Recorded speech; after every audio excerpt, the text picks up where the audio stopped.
The harsh red dust of Zarian 9 had a way of getting into everything. 6 months after the Federation mining outpost had been established on this desolate planet, Raymond Sanders had learned to accept the ever-present grit as just another occupational hazard.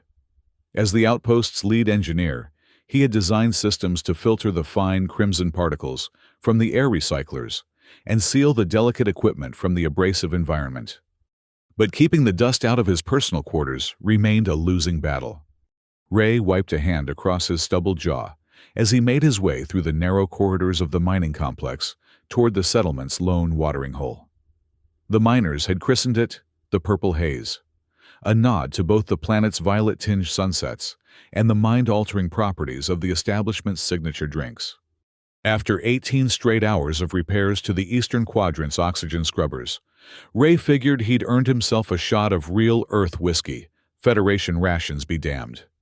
The Purple Haze occupied what had originally been designated as a secondary storage facility, its metal walls now adorned with a hodgepodge of contraband decorations and graffiti from a dozen worlds. Ray shouldered his way through the entrance, nodding silently to the few miners who acknowledged him.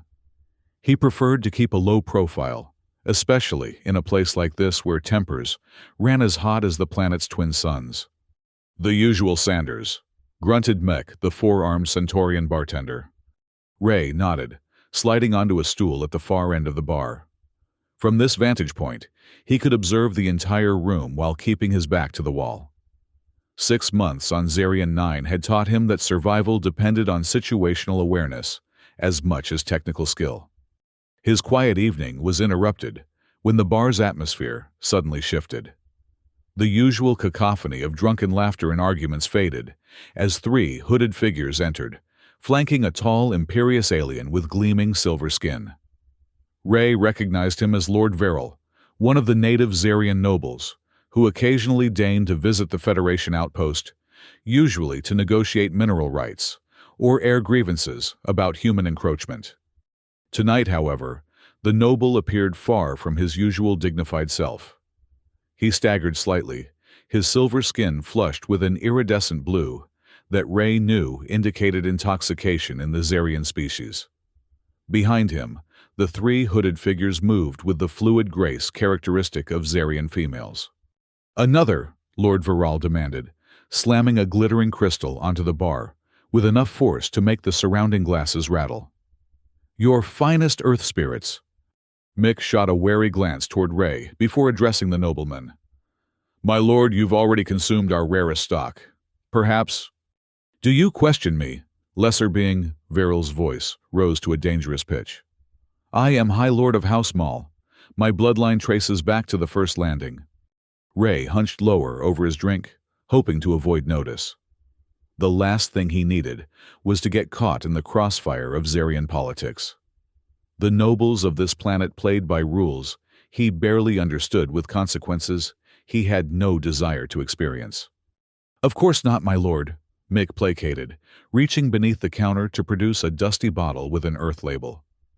"This is our last bottle of 30-year Macallan. It costs—" "Cost is irrelevant," Verrill waved dismissively. "Pour." As Mick reluctantly filled a glass with the amber liquid, the nobleman's gaze wandered the room, eventually settling on Ray. Recognition flickered in his luminescent eyes. "You Federation engineer?" Verrill called out. "Join me." Every instinct urged Ray to decline, but refusing a direct invitation from a Zarian noble could create diplomatic complications the outpost didn't need. With a reluctant sigh, he picked up his drink and approached, leaving a careful distance between himself and the increasingly erratic alien. "High Lord Verrill," Ray acknowledged with a respectful nod. "I'm honored, but I was just finishing my drink before returning to duty." The Zarian noble swayed slightly, studying Ray with an unsettling intensity. "You are the one who repaired the water reclamation system when our temple flooded during the third moon's alignment." Ray was surprised the nobleman remembered such a detail. "Just doing my job, my lord." "No false modesty." Verrill insisted, his speech slurring slightly. "You showed respect for our sacred spaces, unlike most of your kind." He downed the expensive whiskey in a single gulp, then narrowed his eyes at Mick. Another. The bartender grimaced. My lord, that was our last bottle of Macallan. We have some other earth spirits, but I want more of that one. Viral's tone had turned dangerous, his hand moving to the ornate weapon at his belt. Ray recognized the tension building in the room. The other patrons had begun to edge toward the exits, sensing the volatile situation. He needed to defuse this before it escalated into an interplanetary incident. My lord, Ray interjected carefully. Perhaps I could offer a solution. I happen to have a personal bottle of Macallan in my quarters. A gift from Earth that I've been saving for a special occasion. It would be an honor if you would accept it. The nobleman's attention snapped back to Ray, his eyes narrowing suspiciously, before a slow smile spread across his face. You would part with such a treasure for a stranger? For the High Lord of Housemall, absolutely, Ray replied, hoping his limited diplomatic skills would be enough. For a long moment, Viral stared at him, then suddenly laughed, a sound like metal, striking crystal. Your gesture is appreciated, Engineer Sanders, but I have a counter-proposal. He turned and gestured to the three hooded figures behind him. I offer you something far more valuable than your earth spirits. With deliberate slowness, the three figures lowered their hoods, revealing the distinctive, silver-hued features of Zarian females. Ray fought to keep his expression neutral, though inwardly he was alarmed.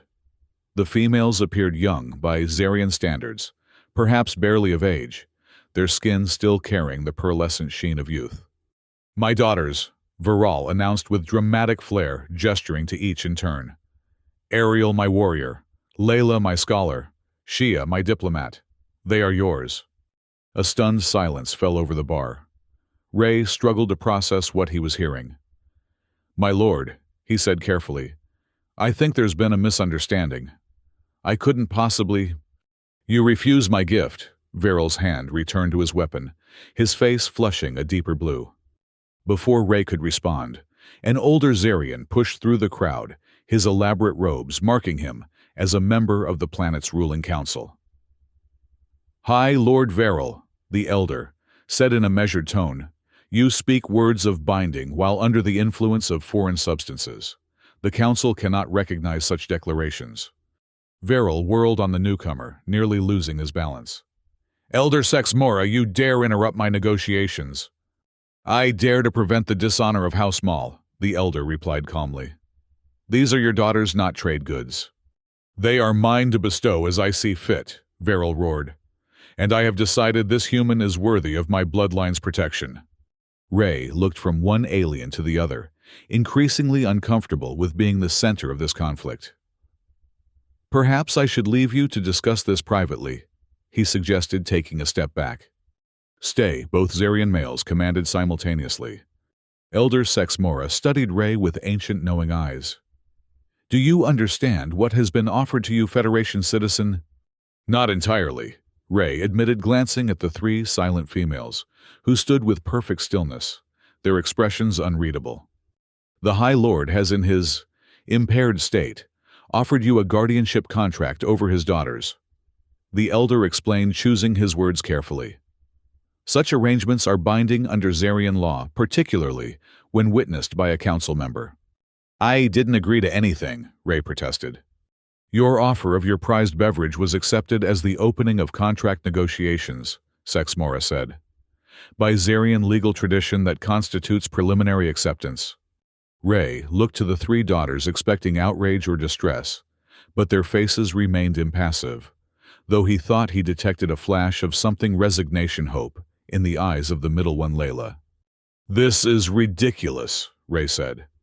I can't become guardian to three Zarian nobles. I'm a Federation engineer. I have responsibilities. As do we all, the elder agreed. However, there is a complication. Lord Viral has effectively abandoned his daughters in a public setting. Under our laws, abandonment of noble blood carries severe penalties. What kind of penalties? Ray asked, though he suspected he wouldn't like the answer.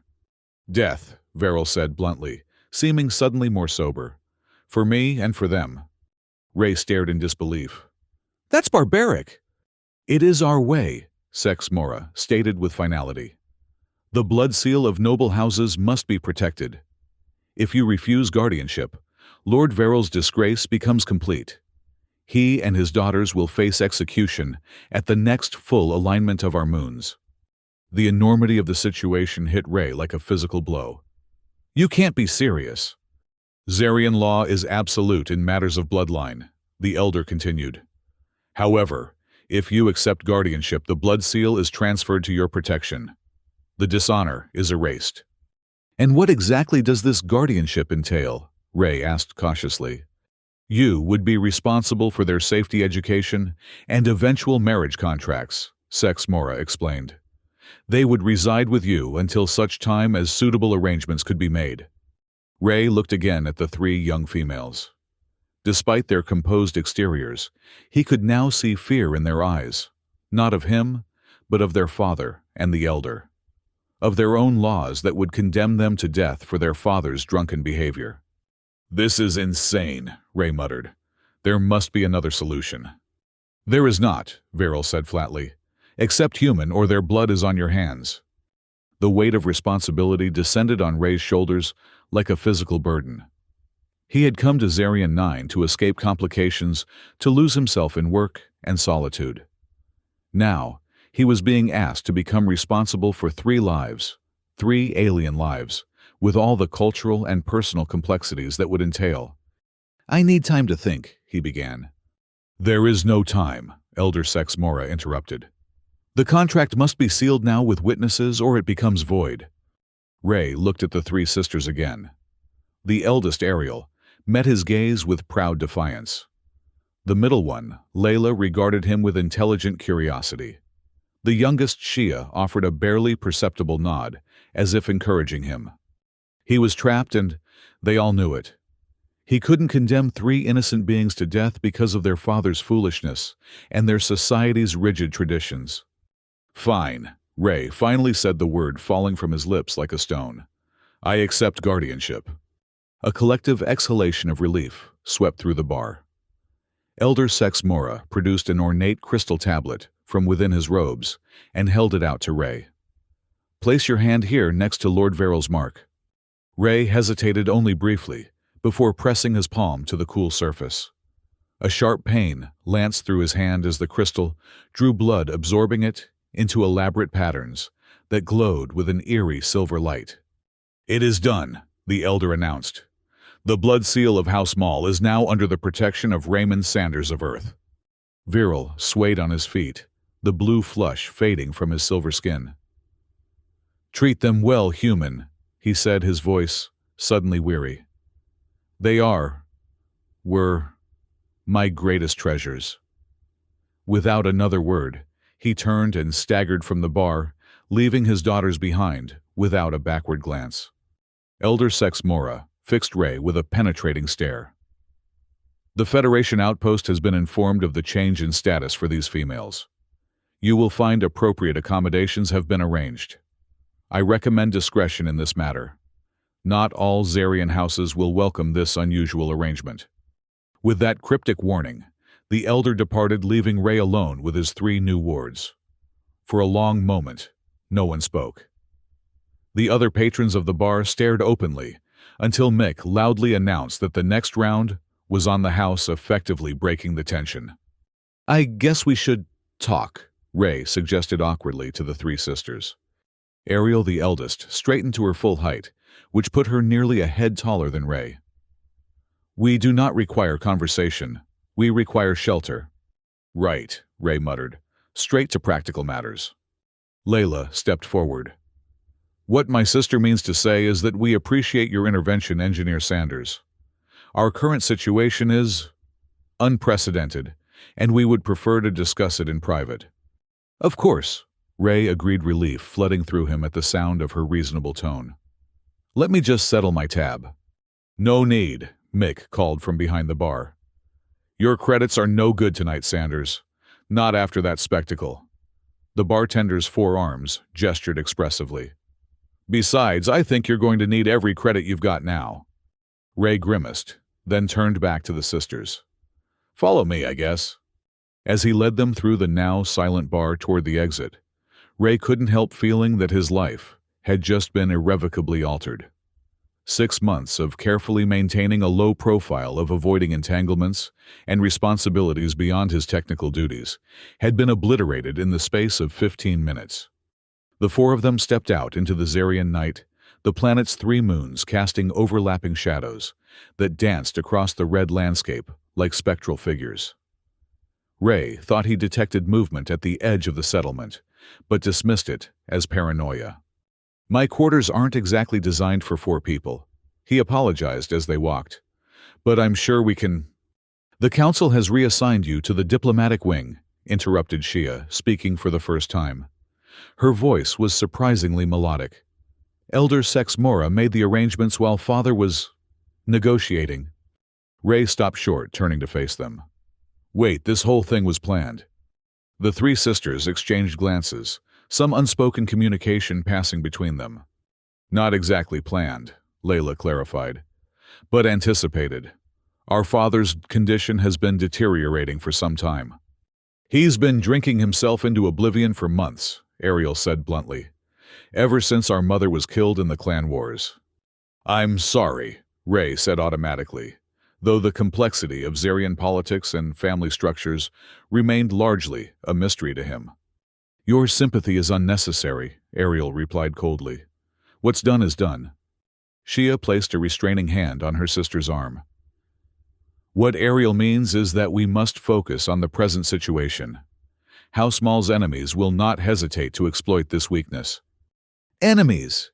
Ray echoed a sinking feeling in his stomach. What exactly have I gotten myself into? Before any of the sisters could answer, a high-pitched whine cut through the night air. Ariel reacted instantly, shoving Ray to the ground, as something hot and bright sizzled through the space where his head had been a moment before. Raiders! She hissed, pulling a slender weapon from beneath her robes. Clan Tech Maran. They must have been watching the bar. Ray's training kicked in as adrenaline flooded his system. We need cover, he said, scanning their surroundings. They were exposed in the open plaza between the bar and the residential quarters with at least 50 meters of open ground to cross. Another energy bolt slammed into the ground near them, sending up a spray of red dust. Ray caught a glimpse of shadowy figures moving among the storage containers at the edge of the plaza. 3 o'clock position, at least 4 hostiles, he reported automatically. Layla glanced at him with newfound respect. You have combat training. Federation Engineering Corps, Ray explained tersely. We're not just mechanics. Shia had produced some kind of small device from her robes and was manipulating its controls with nimble fingers. I can activate the settlement's security grid, but I need 30 seconds. We don't have 30 seconds, Ariel countered, returning fire toward their attackers. Her weapon emitted a pulsing blue beam that forced the raiders to scatter. Ray assessed their options rapidly. The nearest cover was a maintenance access panel about 15 meters away. When I say go, we make for that hatch, he instructed. Ariel, you provide covering fire. Layla and Shia stay low and run in a zigzag pattern. The sisters nodded, accepting his leadership without question. Ray counted down silently, then shouted, Go! They moved as one Ariel, laying down a barrage of energy bolts, while Ray half-dragged the other 2 sisters toward the access panel. A lucky shot from one of the raiders struck the ground at Ray's feet, knocking him sideways. As he fell, something strange happened. Time seemed to slow around him. The energy bolts became visible streaks of light, advancing through the air with dreamlike languidness. The sisters appeared to be moving through thick liquid, their expressions frozen in mid-alarm. Ray found that he alone could move normally in this slowed-down world. Without questioning the phenomenon, he pulled Layla and Shia behind the nearest storage container, then sprinted back for Ariel, who was suspended in mid-dive, her weapon discharging a half-formed energy bolt. He gripped her around the waist and dragged her to safety, just as the strange effect began to fade. Time snapped back to normal speed, with a disorienting lurch that left Ray gasping for breath.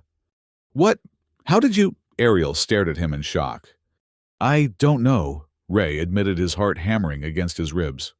Some kind of adrenaline response, maybe. Layla was studying him with intense fascination. Chronos power, she whispered. The prophecies spoke of an off-worlder with the gift of time sight. This isn't the moment for superstitions, Ariel snapped, peering around the edge of their shelter. They're regrouping for another attack. Shia had continued working on her device throughout the chaos. Almost there, she murmured. 3 more seconds.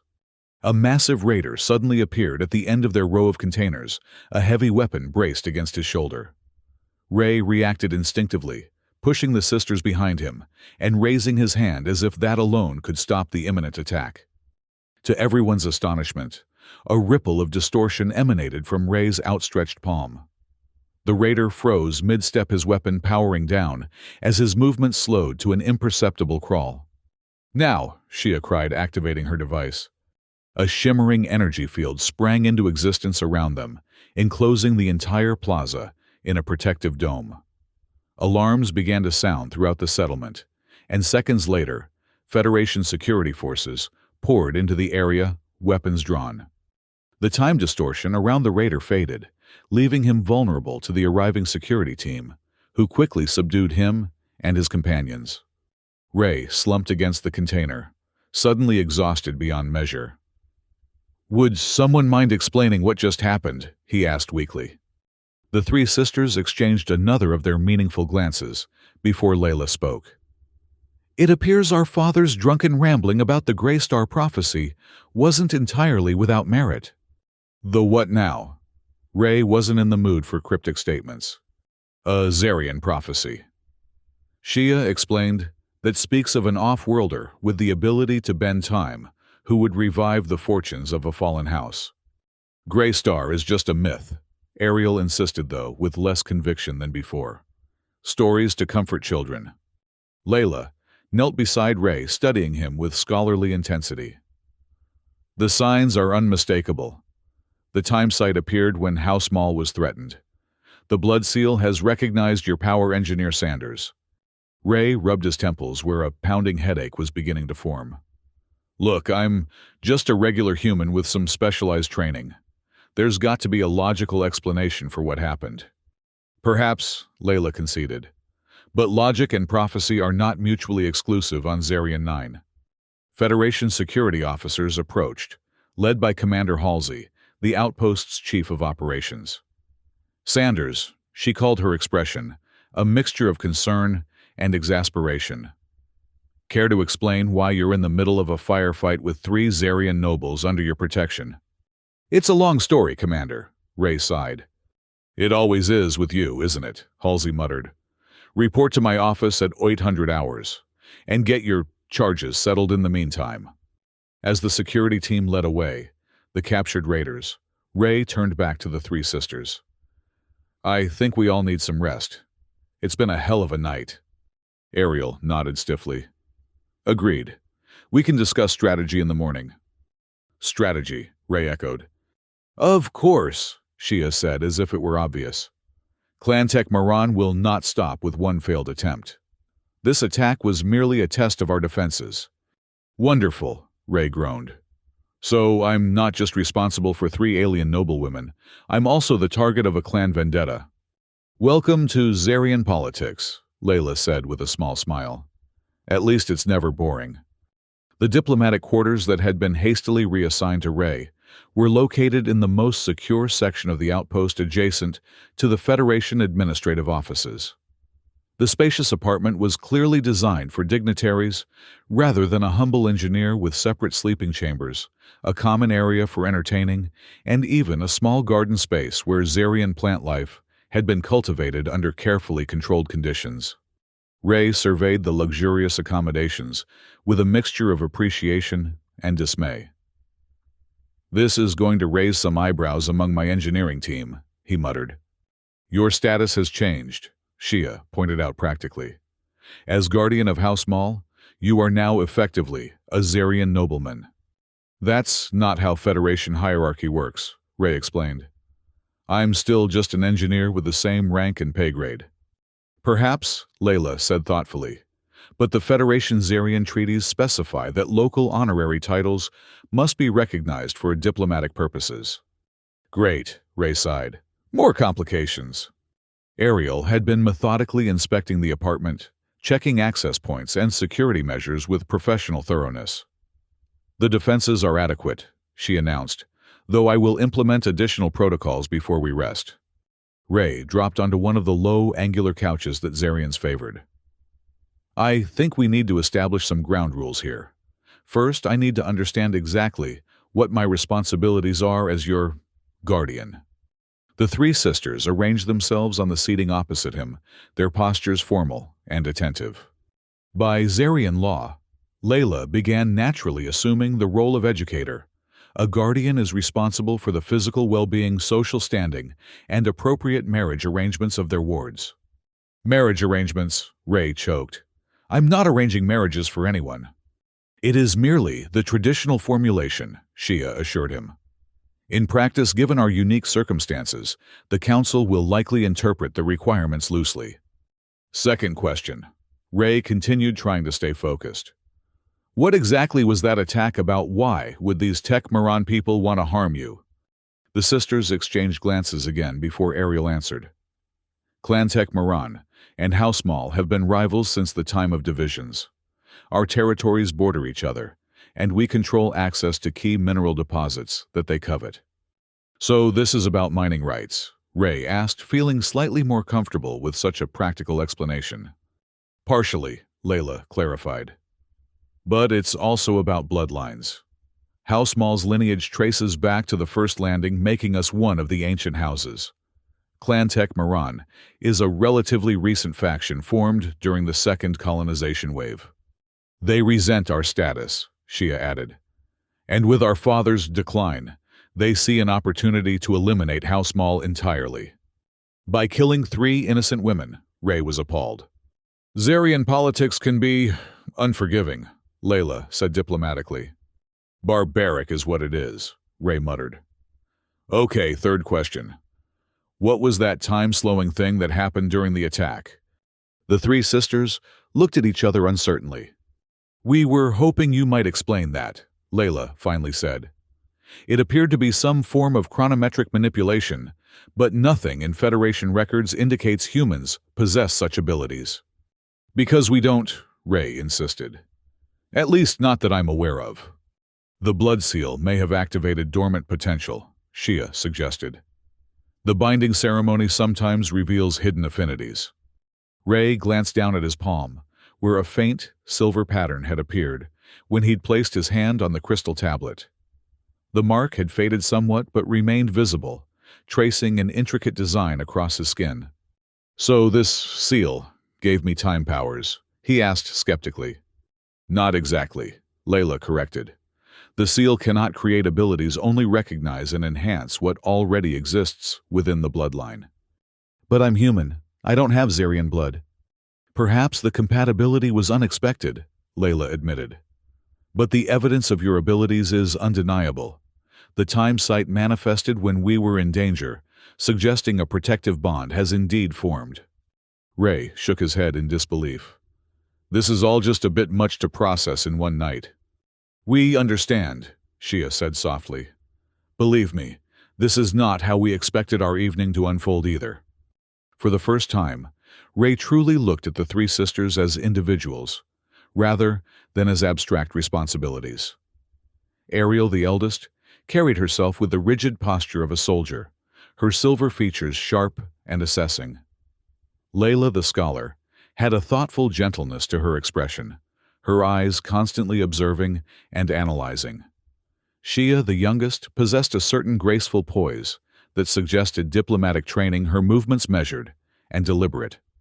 They were people, not just problems, and they were as trapped in this bizarre situation as he was. I'm sorry, he said suddenly.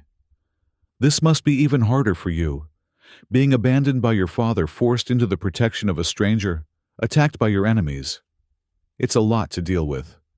Surprisingly, a small smile curved Shia's lips. Your concern is appreciated, Guardian Sanders, but perhaps misplaced. Our father's protection had become unreliable in recent months. What Shia means, Ariel said bluntly, is that our father's excessive consumption of intoxicants had made him a liability to House Mall. His abandonment tonight may have been the best outcome we could have hoped for. Ray blinked in surprise. You're saying you're better off with me? We are saying, Layla clarified, that change was inevitable. The form it has taken is unexpected, but not necessarily unwelcome. Besides, Shia added with a hint of mischief in her eyes, not many guardians can manipulate time to save their wards. Despite the absurdity of the situation, Ray found himself smiling. I still have no idea how I did that or if I can do it again. We will help you explore these new abilities, Layla promised. Zarian records contain extensive research on chronometric manipulation, though it has been considered a lost art for generations. Ray nodded, feeling the weight of exhaustion settling over him. That's a project for tomorrow. For now, I think we all need rest. Agreed, Ariel said, rising to her feet. I will take the first watch. Watch, Ray frowned. We're in the most secure section of the outpost. There's no need for a watch. Clan Tech Maran has already penetrated the settlement's outer defenses once tonight, Ariel pointed out. Prudence dictates vigilance. Fine, Ray conceded, too tired to argue. But wake me for the second shift. Guardian or not, I'm not going to let you three do all the work. Ariel looked momentarily surprised, then gave a curt nod of approval. Very well. I will wake you in 4 hours. As they dispersed to their respective chambers, Ray found himself in a bedroom larger than his entire previous quarters. The bed was designed for Zarian physiology, low to the ground, and broader than a standard human bed with strange contoured sections that looked distinctly uncomfortable. He was too exhausted to care. Sinking onto the alien mattress, which surprisingly adjusted to accommodate his form, Ray stared up at the unfamiliar ceiling and tried to make sense of how his carefully ordered life had been thrown into such chaos in the space of a few hours. He had come to Zarian 9 to escape complications, not to accumulate more of them. After the disaster on Europa Station, the failed relationships, the drinking, the slow spiral into self-destruction, he had sought the isolation of this remote outpost as a form of penance. A place where he could focus solely on his work and avoid the messy entanglements of human interaction. Now he found himself the guardian of 3 alien noblewomen, apparently endowed with mysterious time-manipulating abilities, and targeted by an enemy clan bent on their destruction. So much for keeping a low profile, Ray muttered to the empty room. He raised his hand to examine the faint, silver pattern on his palm. The blood seal, they had called it. A binding commitment that now tied his fate to that of House Mall. He traced the intricate lines with his finger, wondering if the strange power he had manifested during the attack was truly linked to this alien marking, or merely an adrenaline-fueled coincidence. Either way, he had responsibilities now, people depending on him. It was a feeling he hadn't allowed himself to experience in a very long time. As sleep began to claim him, Ray's last coherent thought was a simple resolution. No matter what bizarre turns his life had taken, he would not fail these 3 women who had been entrusted to his care, even if he had to bend time itself to protect them. The sound of hushed voices pulled Ray from a dreamless sleep. Checking the chronometer beside his bed, he saw that barely 2 hours had passed since he'd collapsed onto the alien mattress. Ariel should still be on watch, not waking him for his shift.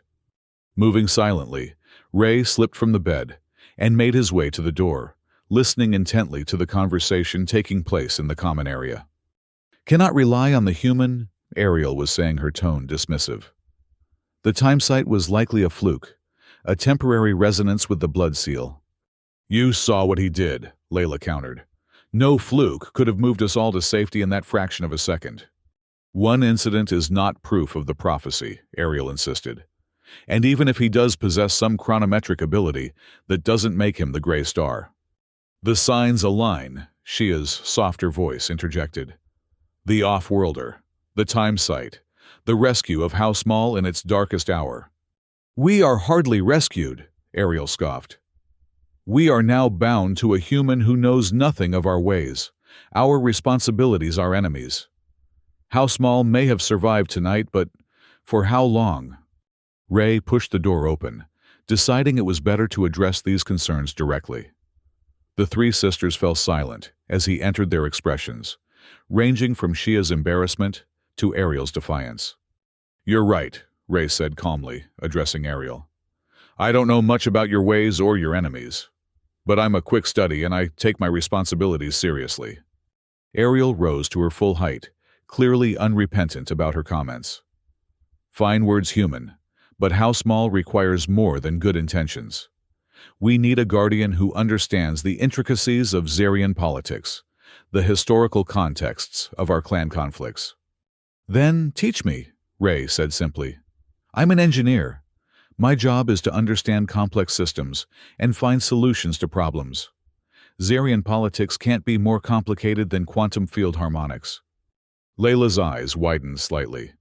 "You understand quantum field theory?" "I helped design the resonance matrix for the Federation's Mars terraforming project," Ray shrugged. "It required some expertise in that area." The middle sister looked at him with renewed interest. "Fascinating. The chronometric manipulation you demonstrated earlier operates on principles not entirely dissimilar to quantum field fluctuations." "Later, Layla." Ariel cut in impatiently. "We have more immediate concerns. Supreme Lord Zoran of Clan-Tech Maran will not wait for us to educate our guardian on Zarian political theory before he strikes again." "Supreme Lord," Ray questioned.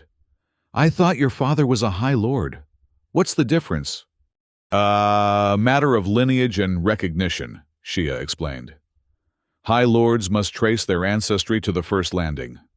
Supreme Lords are elected by their clan councils, a more meritocratic approach favored by the newer factions." "Zoran earned his title through blood and treachery," Ariel added darkly. "He orchestrated the assassination of 3 rival clan leaders during the last Grand Council." "And no one stopped him?" Ray asked incredulously. "It was done with sufficient subtlety to maintain plausible deniability," Layla said. "Poison derived from deep desert flora undetectable, except to the most advanced analysis." "Which How Small performed," Ariel continued, "proving Zoran's guilt to the Council of Elders. But proof and punishment are separate matters in Zarian politics. Zoran's power base was too extensive for direct action against him.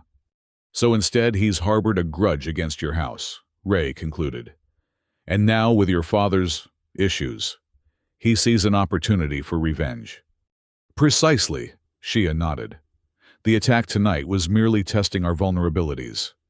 Now that he knows we have Federation protection, he will alter his strategy." Ray considered this information carefully. "What does he want, ultimately to eliminate How Small entirely?" "That would be his preferred outcome," Layla confirmed. "But, practically speaking, he seeks control of our territorial holdings, particularly the Crystal Valleys, where the purest mineral deposits are found. And those valleys are important because they contain veins of chronite," Ariel said. "The mineral that powers Zarian time technology, including the enhancements to your latent abilities." Ray glanced at the silver pattern on his palm. "So, this seal, it's made of chronite." "A refined version, yes," Layla nodded. "The blood seal integrates chronite particles with the bearer's cellular structure, enabling a neurological interface with temporal energy fields." "That sounds invasive," Ray frowned. "It is a permanent bond," Shia acknowledged, "but one that typically lies dormant unless activated by extreme circumstances, such as the threat to our lives tonight." Ray processed this information, his engineer's mind already analyzing the implications. "So, Zoran wants your family's chronite deposits to enhance his own power, and he's willing to eliminate all of you to get it." "A succinct assessment," Ariel agreed grudgingly. "And now I'm involved because I have this seal that somehow tapped into latent time manipulation abilities. I didn't even know I had," Ray continued. "Which makes me either an asset to be protected or an obstacle to be removed depending on Zoran's perspective." "More likely the latter," Ariel said bluntly. "Particularly after your display tonight. Word will spread quickly of a human with timesight protecting House Mall. Wonderful, Ray sighed. He paced the common area, thinking rapidly. We need to be proactive here. What options do we have? Diplomatic channels, alliance with other houses, direct appeal to the Council of Elders. The three sisters exchanged surprised glances at his immediate shift to strategic planning. The Council maintains a position of nominal neutrality in clan disputes, Shia explained. Though in practice they tend to favor the ancient houses due to shared bloodlines. Elder Sex Mora could potentially advocate for us, Layla added, but his influence has waned in recent years as the newer factions have gained power. Military options, Ray asked, looking to Ariel. The eldest sister straightened clearly in her element. House Mall's traditional guard force has been depleted under our father's leadership. We maintain a core unit of 20 trained warriors, but they are currently stationed at our ancestral compound in the Eastern Territories. Can they be recalled? Not without revealing our vulnerability. Ariel shook her head.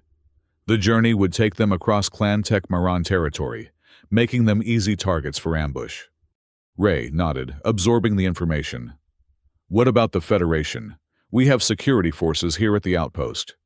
Limited by treaty to defensive operations within the settlement boundaries, Shia reminded him. They cannot intervene in what would be classified as internal Zarian affairs. Even if those affairs involve the attempted murder of Federation citizens, Ray questioned. You are a Federation citizen, Layla corrected gently. We are Zarian nationals under your protection, a distinction that matters in treaty law. Ray rubbed his temples, feeling the beginnings of another headache. So we're on our own, surrounded by enemies with limited resources and legal restrictions. An accurate summary of our situation, Ariel confirmed grimly. Against all odds, Ray found himself smiling. Sounds like every engineering crisis I've ever faced. Impossible parameters, insufficient resources, and a deadline measured in lives, rather than project milestones. The sisters stared at him, clearly puzzled by his reaction. You find our peril amusing? Ariel asked coldly. Not at all, Ray assured her. But I do find it familiar territory. When you've had to reroute a station's life support system, while an atmosphere breach is counting down to decompression, you develop a certain perspective on crisis management. He moved to the apartment's central console and activated the holographic display. First step in any crisis, gather all available data. I need to understand Zarian politics clan territories, military capabilities, and legal precedents. Layla stepped forward eagerly. I can provide access to House Mall's historical archives. They contain comprehensive records dating back to the first landing. Good, Ray nodded. Ariel, I need a security assessment of our current position and options for improving our defenses. The eldest sister hesitated briefly, then inclined her head in acknowledgement. I will compile a tactical analysis. Though, Shia, Ray continued, turning to the youngest. You're the diplomat. I need you to map out the political landscape. Who are our potential allies? Who might be persuaded to support us, or at least remain neutral? For the first time, a genuine smile appeared on Shia's face. It would be my pleasure, Guardian Sanders. Ray, he corrected. If we're going to be living together and fighting for survival, I think we can dispense with the formalities.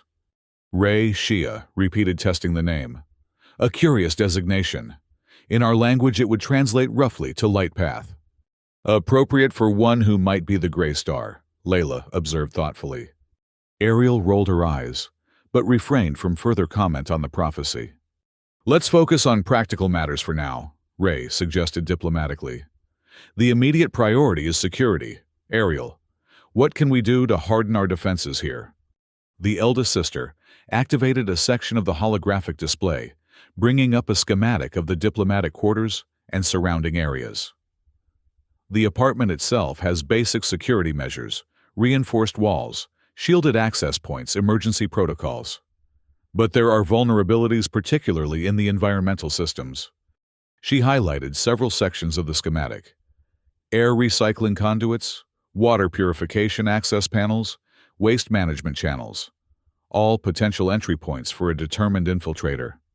"Can we seal them?" Ray asked, examining the display. "Not without compromising life support functionality." Ariel shook her head. "But we can install additional sensors and countermeasures."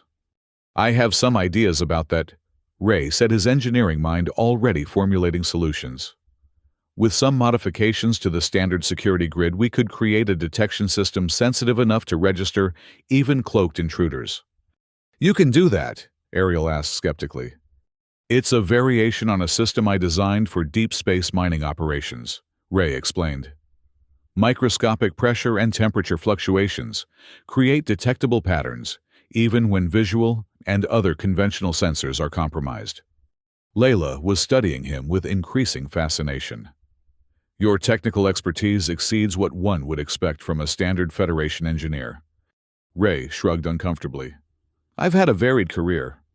One might almost suspect you were placed here specifically because of your unique qualifications," Shia observed with a hint of suspicion. "I requested this assignment," Ray clarified. "After previous incidents. I wanted somewhere remote, somewhere I could focus on work without distractions." "Well, that plan has certainly been derailed," Ariel commented dryly. Ray couldn't help laughing. "You could say that." For the first time, the tension in the room seemed to ease slightly. They were still virtual strangers, bound together by a bizarre twist of fate, but they had a common purpose now: survival, and Ray's willingness to take charge appeared to have reassured the sisters, even the skeptical Ariel. "Let's get to work," Ray said, turning back to the holographic display. "We've got defenses to strengthen, political alliances to consider, and apparently time manipulation powers for me to figure out." "An ambitious agenda," Layla noted with approval. "And all before breakfast," Shia added with a small smile. Outside their secured quarters, the first light of Zarian 9's violet dawn began to filter through the reinforced windows, casting long purple shadows across the room. Ray was suddenly aware that he had barely slept and would be due to report to Commander Halsey in just a few hours. Somehow, explaining to his superior officer that he was now the mystically empowered guardian of 3 alien noblewomen targeted for assassination seemed like the least of his challenges. But first things first, security strategy survival. The rest would have to wait. The next 4 days passed in a blur of activity. Ray divided his time between his regular engineering duties, his new responsibilities as guardian to the 3 sisters, and increasingly intensive sessions exploring his mysterious, chronometric abilities. Commander Halsey had been surprisingly understanding about the situation, though she made it clear that the Federation outpost would maintain strict neutrality in what she termed domestic Zarian politics. She did, however, grant Ray flexibility in his work schedule to accommodate his new responsibilities, recognizing the potential diplomatic implications of his unique position. "Just don't get yourself killed, Sanders," she had advised dryly. "The paperwork would be a nightmare." Ray had focused first on securing their living quarters, implementing a series of innovative modifications to the standard security systems. With Ariel's assistance, he installed microscopic pressure sensors throughout the environmental conduits, linked to automated countermeasures that would flood any compromised section with a paralytic gas harmless to humans and Zarians, but effective against most other species. Layla had immersed herself in researching the Gray Star prophecy and the historical precedents for chronometric abilities in non-Zarians. Her findings were fragmentary, but tantalizing records of occasional off-worlders throughout Zarian history, who had manifested time sensitivity after extended exposure to chronite deposits. "But none with abilities as pronounced as yours," she explained during one of their evening discussions. "The records speak of minor precognition temporal awareness, occasionally the ability to perceive events seconds before they occurred. Nothing approaching your capacity to actually slow the flow of time around you." Ray remained skeptical about the whole chosen one aspect of the situation, preferring to focus on the practical applications of his newfound abilities rather than their mystical implications. Under Layla's guidance, he had begun training exercises to control and extend his time manipulation powers. The results were inconsistent but promising. In moments of focused concentration, he could create a localized field in which time flowed at perhaps half its normal rate, allowing him to perceive and react to events with enhanced speed. The effect appears tied to your emotional state, Layla observed after one particularly successful session. Stress triggers spontaneous manifestation, but conscious control requires both emotional equilibrium and focused intent. Like most skills, Ray had replied. Panic gets you raw power, practice gives you precision. Meanwhile, Shia had been diligently mapping the complex web of Zarian political alliances, identifying potential supporters and adversaries in the ongoing conflict with Clan Tech Maran. House Sil and Clan Vardis both have historical grievances against Tech Maran, she reported. They might be persuaded to offer at least tacit support, particularly if presented with evidence of Zoran's more egregious violations of clan protocol. Ariel, for her part, had established a secure communication channel, with House Malls remaining loyal guards at their ancestral compound. The news from that quarter was not encouraging. Zoran has positioned his forces along all major transit routes, she informed them grimly. Our warriors are effectively trapped within the compound. They can defend it for now, but they cannot come to our aid. Through it all, Ray found himself developing an unexpected rapport with the three sisters. Their initial reserve had gradually given way to a cautious camaraderie, born of shared purpose and mutual respect. Layla, the scholar, engaged him in fascinating discussions about the intersection of earth science and Zarian mysticism, finding surprising parallels between quantum field theory and chronometric manipulation. Shia, the diplomat, displayed a quick wit and insightful understanding of human nature that made her an invaluable cultural interpreter, helping Ray navigate the labyrinthine complexities of Zarian social protocols. Even Ariel, the most reserved of the three, had begun to acknowledge Ray's technical expertise and strategic thinking, occasionally seeking his input on security matters, with something approaching collegiality.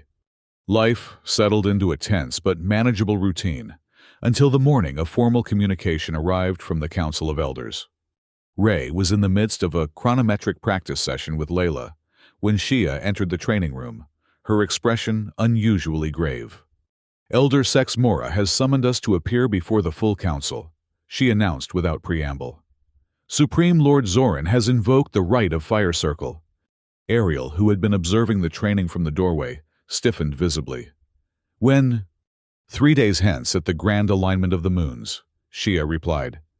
What's the right of Fire Circle? Ray asked, noting the sisters' evident concern. A ritual combat challenge. Layla explained, her voice tightly controlled. An ancient form of dispute resolution between houses or clans. Combat, Ray repeated, as in actual fighting. To the death traditionally, Ariel confirmed grimly. Though in recent centuries, it has been modified to first blood or surrender in most cases. And we have to accept this challenge, Ray questioned. Refusal would constitute acknowledgement of Zoran's superiority claim, Shia explained. House Mal would forfeit all territorial holdings and political standing. So we either fight or lose everything, Ray summarized. Who exactly has to participate in this combat? The three sisters exchanged looks before Layla answered. The guardian of the house must stand as champion. In this case, you. Ray absorbed this information with remarkable calm. Let me get this straight. I have to fight Supreme Lord Zoran, a Zarian warrior, who presumably has decades of combat training in some kind of ritual duel. Not exactly, Shia corrected. The Fire Circle allows the challenging party to select the format of combat. Zoran has chosen the Gauntlet of 10. Which is, the champion must face 10 selected warriors in succession, Ariel explained, without rest between combats. Ray stared at them in disbelief. 10 against 1, that hardly seems fair. It is deliberately unfair, Ariel agreed. The gauntlet is specifically designed to overwhelm a superior individual fighter through accumulated fatigue and injury. Wonderful, Ray muttered. And I'm guessing Zoran has chosen his 10 best warriors for this honor. Undoubtedly, Shia nodded. The law requires that they be of his clan or formal allies, But beyond that restriction, he has free choice. Ray paced the room, mind racing. What are the rules of engagement weapons restrictions? The challenged party selects the weapons, Layla informed him. A small advantage in an otherwise heavily weighted contest. And can I use my time abilities? Ray asked. Chronometric manipulation is considered an inherent trait, rather than an external advantage, Layla confirmed. So, yes, it would be permitted. But Zoran likely anticipates this and has selected warriors with countermeasures. Such as chronite dampening fields, neural disruptors, possibly even drug-enhanced reflexes that mimic time sensitivity, Ariel listed. Tech Moran has access to advanced technologies through their black market connections. Ray continued pacing, analyzing the situation from every angle. What about our side? Can I have seconds or supporters? The challenge party may have 3 oath-bound supporters, who can provide advice between combats and tend to injuries, Shia explained. But they cannot intervene directly in the fighting. So that would be you 3, Ray nodded. At least we have that advantage. You seem remarkably composed for someone who has just been sentenced to face 10 elite warriors in mortal combat, Ariel observed with a mixture of surprise and grudging respect. Ray gave a wry smile. Panic won't improve our odds. Besides, this isn't my first impossible situation. He turned to Layla. We need to accelerate my chronometric training. If time manipulation is going to be my primary advantage, I need better control, greater duration, and more precise application. The scholar nodded eagerly. I have some theories about enhancing the neural interface with the blood seal.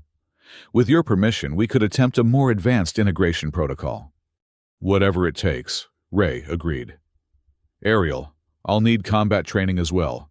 I have basic Federation self-defense certification, but nothing approaching the level I'll need for this challenge.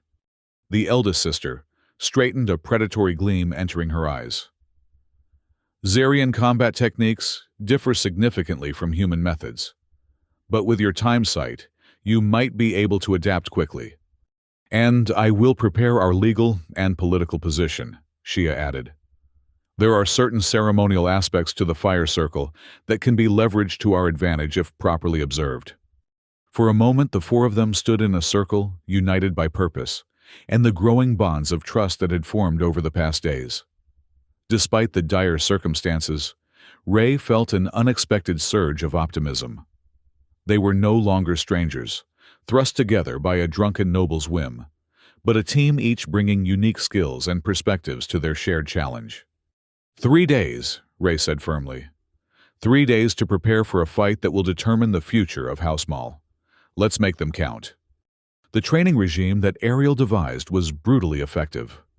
Drawing on her extensive military experience, she pushed Ray to his physical limits and beyond, drilling him in Zarian combat forms, adapted for human physiology. Your center of gravity is different, she explained during their first session. Zarians carry more weight in the upper body, which influences our traditional fighting stance. You'll need to modify the forms to account for human balance and musculature. Ray proved to be a quick study, his engineer's analytical mind breaking down complex movement patterns into component parts and reassembling them in ways that suited his abilities. His Federation training provided a solid foundation, and his natural athleticism, honed by years of working in challenging environments, served him well. Ariel was a demanding instructor, unsparing in her criticism and grudging with her praise. But as the hours of training accumulated, Ray detected a subtle shift in her attitude, from professional detachment to something approaching respect. Your adaptability is adequate, she conceded, after Ray successfully executed a particularly challenging sequence of defensive counters. For a human. Coming from Ariel, this qualified as effusive praise. Meanwhile, Layla's efforts to enhance Ray's chronometric abilities yielded significant progress. Through a combination of meditation techniques, neurological feedback exercises, and carefully calibrated exposure to refined chronite samples, she helped Ray extend the duration and precision of his time manipulation. The key is harmonizing your neural patterns with the chronite particles in the blood seal, she explained during one session. Think of it as creating a resonance field between your consciousness and the temporal energy matrix. By the end of the second day, Ray could maintain a localized time dilation field for nearly 30 seconds of subjective time, slowing the world around him to approximately 1/4 speed. The effort left him mentally exhausted, but represented a vast improvement over his initial capabilities. Shia contributed to the preparations by ensuring that all ceremonial requirements for the fire circle would be meticulously observed. She drilled Ray in the formal declarations responses and ritual movements that would be expected of him as House Maul's champion. Zarian law is heavily procedural, she explained.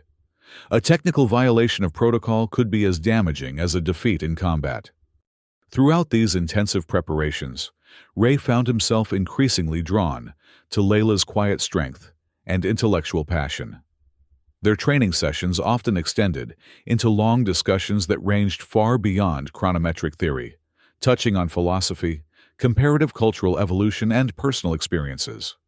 Layla, in turn, seemed fascinated by Ray's combination of technical expertise and adaptability. Most humans I've encountered have been either rigidly scientific or frustratingly mystical in their worldview, she observed during one late-night conversation. You seem capable of embracing both perspectives simultaneously. Engineering teaches you that theory and practice don't always align, Ray had replied. Sometimes you have to trust the instruments.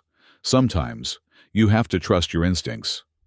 The trick is knowing which is which in any given situation. As the third day dawned, the day of the fire circle, a sense of grim determination had settled over their quarters.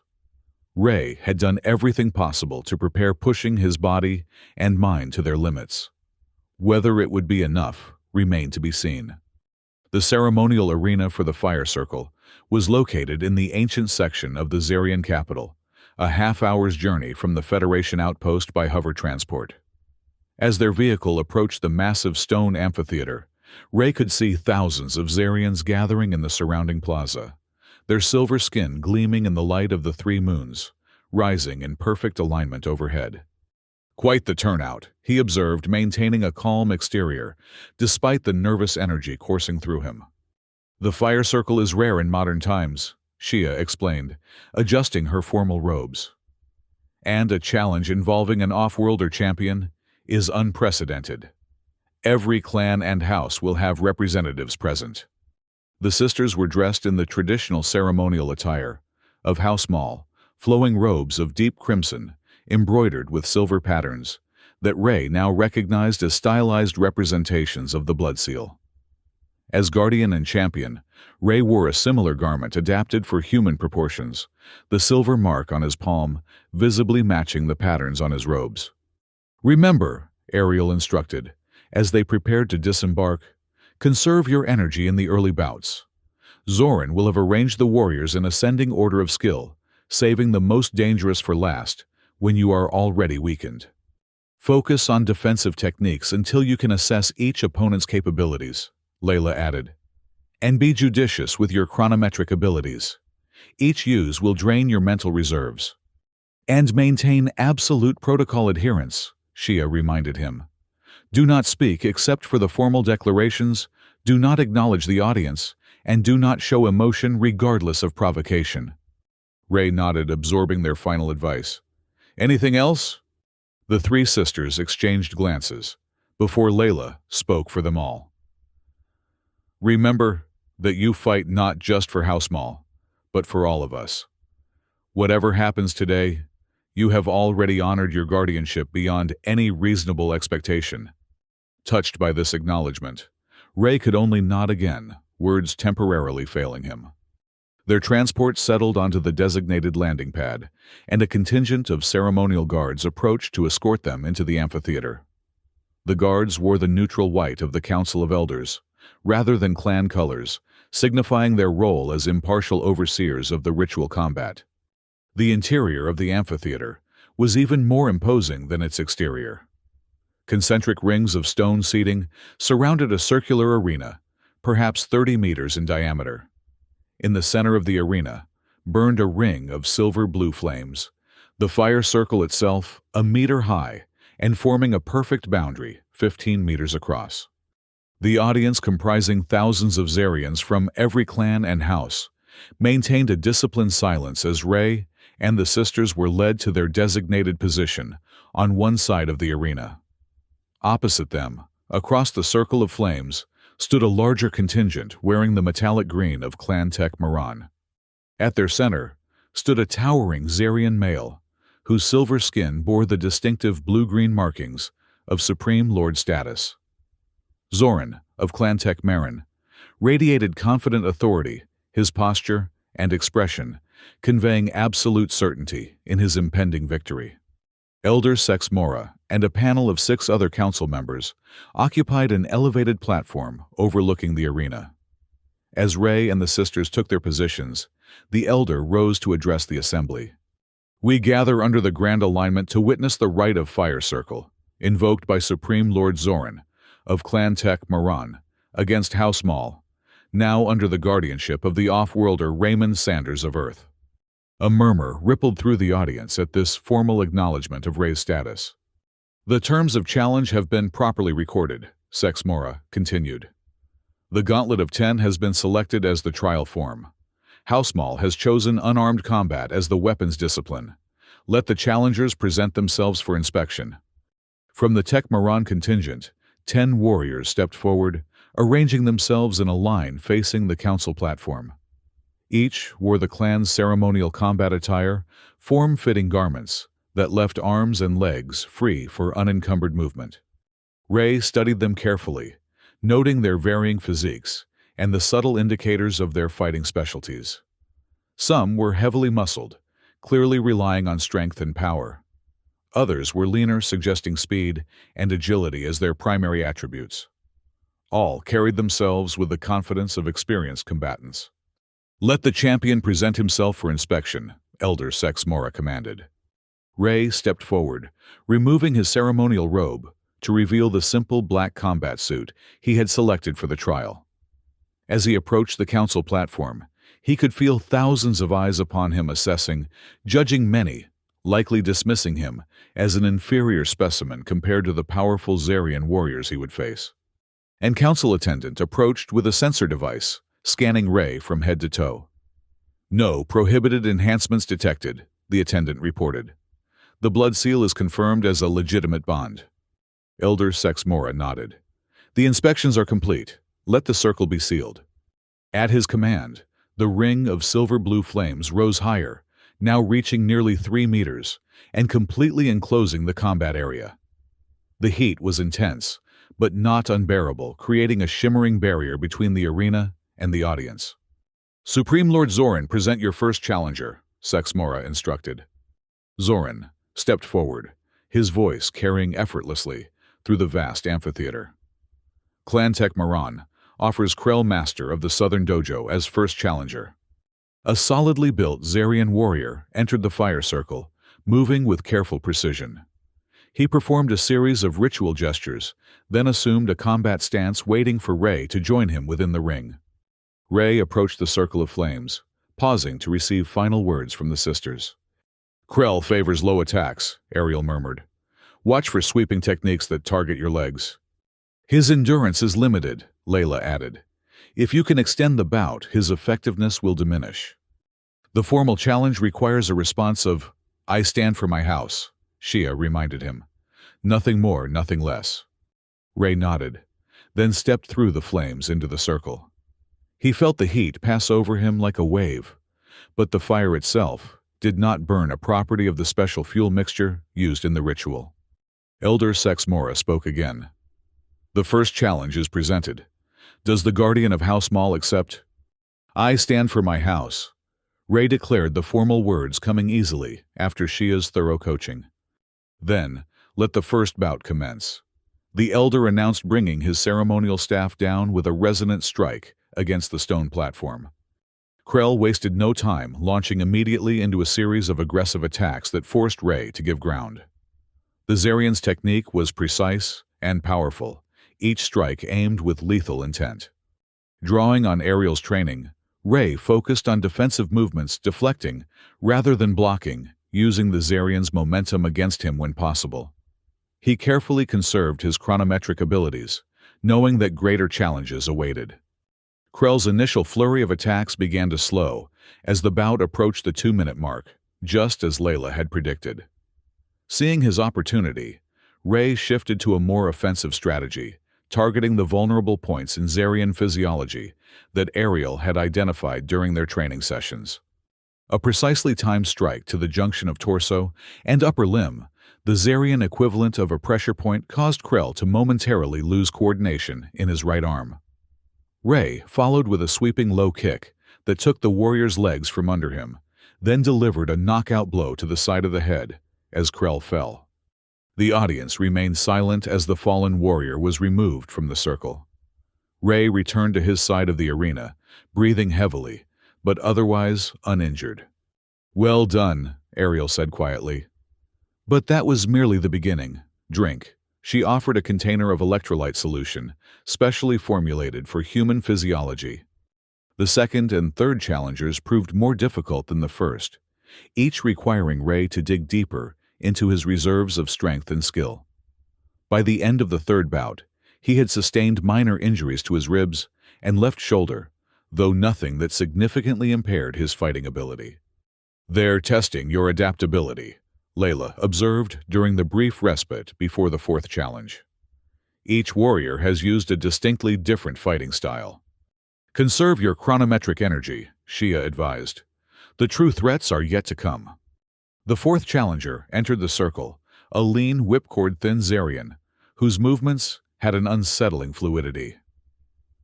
"Clan Tech Maran offers Sylvek Shadow of the Eastern Wastes." Zoran announced, a note of smug anticipation in his voice. "This one is dangerous," Ariel warned in a low voice. "The Eastern Wastes style emphasizes nerve strikes and joint manipulation. Maintain distance whenever possible." Ray nodded, stepping into the circle with growing fatigue, but undiminished determination. "I stand for my house," he declared once more. The bout began, and immediately Ray understood Ariel's concern. Sylvek moved like water, his attacks flowing seamlessly from one to the next, targeting nerve clusters and joint structures with surgical precision. For the first time, Ray activated his chronometric abilities, creating a localized field that slowed the Zarian's movements to a more manageable speed.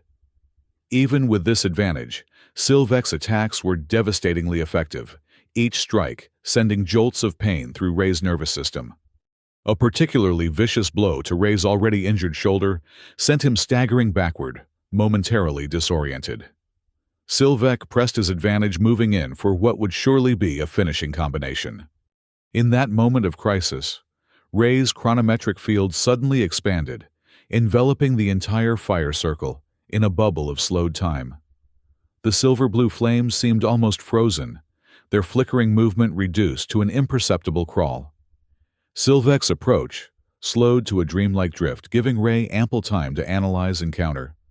Moving with careful precision in the slowed time stream, Ray positioned himself to intercept Sylvek's attack at its most vulnerable point. As the chronometric field collapsed, Ray's concentration shattered by the effort of maintaining such an expanded effect, he executed a perfect counterstrike that caught the Zarian completely unprepared. Sylvek crumpled to the ground unconscious. A ripple of astonishment passed through the audience, breaking their disciplined silence. Ray had displayed a level of chronometric manipulation beyond what most Zarians believed possible for an off-worlder. As he returned to his side of the arena, Ray felt lightheaded from the mental exertion. "That was impressive," Layla said, her voice tinged with concern, "but extremely taxing. Your neural patterns show strain beyond safe parameters." "I didn't exactly plan it," Ray admitted, accepting the water Shia offered. "It just happened." "The blood seal is responding to your need," Layla explained. "But be cautious.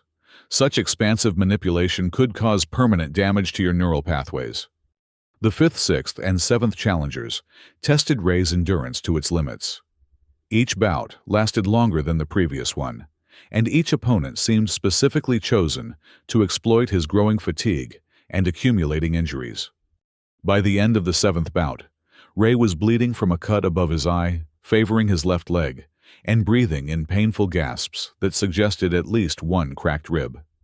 His chronometric abilities had become erratic, sometimes, failing to activate when he attempted to use them other times, surging beyond his control. "3 more," Ariel said grimly, as she applied emergency medical treatment to his worst injuries. "The final trio will be their elite warriors." "You've already surpassed expectations," Shia assured him. "No one anticipated an off-worlder would defeat even half of the gauntlet." Ray shook his head, wincing at the pain the movement caused. "I didn't come this far to fail now. How small will not fall while I'm its guardian." Layla's expression was troubled as she monitored his vital signs. "Your body is approaching critical stress levels. The next bout could cause permanent damage." "So be it," Ray replied, his voice steady despite his exhaustion. "I made a commitment." The 8th challenger entered the circle, a massive Zarian, whose upper body was a network of scars and ritual markings. "Clan Tech Maran offers Drax Breaker of Bones," Zoran announced, undisguised satisfaction in his voice, as he observed Ray's battered condition. "Pure strength fighter," Ariel said tersely. "Avoid direct contact at all costs. One solid grip could end the bout instantly." Ray nodded, gathering his remaining strength as he stepped once more into the fire circle. "I stand for my house," he declared, the words coming out as little more than a rasp. From the beginning, the bout was a nightmare of defensive evasion. Drax's massive fists moved with surprising speed, each blow carrying enough force to shatter bone. Ray's chronometric abilities flickered in and out unpredictably, giving him brief moments of advantage followed by dangerous periods of normal time perception. A glancing blow caught Ray's already injured ribs, sending him tumbling across the circle. He rolled to his feet, just in time to avoid a follow-up attack that would have ended the bout, and possibly his life. As Drax charged again, Ray attempted another chronometric field, but felt the ability sputter and fail his mind, too exhausted to maintain the necessary focus. In that moment of vulnerability, Drax seized Ray's arm in a grip, like iron preparing to deliver a joint-shattering twist. Desperation surged through Ray, and with it came an unexpected manifestation of his chronometric ability. Instead of slowing time around him, he felt a sudden acceleration of his own personal time stream. Everything remained at normal speed, but Ray's thoughts and reactions doubled, tripled in pace. In the fraction of a second, before Drax could complete his devastating hold, Ray analyzed the Zarian's stance, identified the structural weakness in his balance, and executed a precise counter. Twisting his body in a way that should have been impossible given his injuries, Ray used Drax's own momentum and mass against him.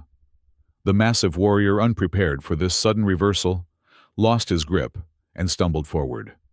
Ray delivered a precisely targeted strike to the neural cluster at the base of the Zarian's skull, a vulnerable point Ariel had emphasized in their training. Drax collapsed like a felled tree, his massive frame hitting the arena floor, with an impact that seemed to shake the entire amphitheater. Ray staggered back, his vision blurring from exhaustion and pain. The acceleration of his personal time stream had extracted a terrible cost. Every muscle fiber screamed in protest, and a sharp stabbing pain behind his eyes suggested neurological stress beyond safe limits. As he made his way back to his team's position, he could barely walk straight. Blood trickled from his nose, a worrying sign of the strain his chronometric manipulation was placing on his body. "That was a new manifestation," Layla said urgently, as she applied emergency treatments. "Self-acceleration rather than environmental deceleration. The neural load is significantly higher." "Can't be helped," Ray gasped, accepting a hydration solution from Shia. "2 more to go." "You've proven enough," Shia insisted. "No one would fault you for yielding now. 8 victories in the gauntlet is unprecedented for any champion, let alone an off-worlder." Ray shook his head stubbornly. "All or nothing. How Small deserves a complete victory." Ariel, who had been silently observing the arena, suddenly stiffened. "The 9th challenger," she said, her voice tight with concern. "It's Tarek." Who? Ray asked, trying to focus through his pain. Supreme Lord Zoran's personal bodyguard and assassination specialist, Ariel explained grimly. Master of the Void Step technique. Void Step, Ray questioned. A rare fighting style that mimics chronometric manipulation through extreme physical training, Layla explained rapidly. His nervous system has been modified to process information at accelerated rates. In practical terms, Shia added, he can match your time sight without actually manipulating time. Clan Tech Maran offers Tarek Shadow of the Void as 9th challenger. Zoran announced his voice, carrying a note of absolute confidence. The warrior who entered the circle moved with eerie grace, each step precisely calculated. Unlike the previous challengers, Tarek wore no expression whatsoever, his face a perfect mask of emotionless concentration. He will target your wounded areas with surgical precision, Ariel warned. Traditional defensive techniques will be ineffective. Ray nodded grimly, gathering his remaining strength. Despite the sister's concern, he stepped once more into the fire circle. I stand for my house, he declared the words, barely audible over the crackling flames. The moment Elder Sexmora signaled the beginning of the bout, Tarek seemed to vanish, reappearing instantly at Ray's side. Only a desperate, instinctive activation of his chronometric field saved Ray from an immediately disabling strike. Even with time slowed around them, Tarek moved with uncanny speed. His strikes came from impossible angles, each one narrowly missing vital points, as Ray twisted and turned with increasingly desperate evasions. The Void Step. Ray realized as he barely avoided a strike aimed at his damaged ribs. The technique allowed Tarek to process information and move at speeds that mimicked chronometric acceleration, effectively neutralizing Ray's primary advantage. A punishing blow to his injured shoulder sent Ray spinning to the ground. He rolled away from a follow-up attack that would have ended the bout, his movements becoming increasingly clumsy, as fatigue and injury took their toll. Tarek pressed his advantage relentlessly, driving Ray toward the edge of the fire circle. One more step back would mean touching the flames and automatic defeat. In that moment of extremity, with his body failing and his chronometric abilities pushed beyond their limits, Ray experienced a moment of perfect clarity. The Gray Star prophecy that Layla had mentioned, the Blood Seal's unexpected compatibility with his human physiology. The strange series of events that had brought him to this point all seemed to converge into a single point of understanding. He wasn't fighting just for himself, or even just for the three sisters who had become so important to him in such a short time. He was fighting for the future, for the possibility of harmony between their peoples, for a world where ancient traditions could evolve without being destroyed. With this realization came a new manifestation of his chronometric power. Instead of slowing the world around him or accelerating his own time stream, Ray suddenly perceived multiple timelines branching from each potential movement. He could see with perfect clarity how each possible action would unfold, allowing him to select the optimal path through the chaotic flow of combat. Moving with newfound purpose, Ray executed a series of counterattacks that seemed to anticipate Tarek's movements before they occurred. The Void Step technique, for all its effectiveness, was still bound by the laws of causality each movement had to follow from the one before. Ray's new perception allowed him to interrupt these sequences at their most vulnerable points. A precisely timed strike to Tarek's solar plexus disrupted the warrior's breathing rhythm. A swift kick to a pressure point behind the knee compromised his balance. A final decisive blow to the side of the head sent the master assassin crashing to the ground unconscious. The audience's discipline finally broke completely. A wave of astonished murmurs swept through the amphitheater as Ray, barely able to stand, made his way back to his team's position. "That was impossible," Ariel stated flatly as she helped support his weight.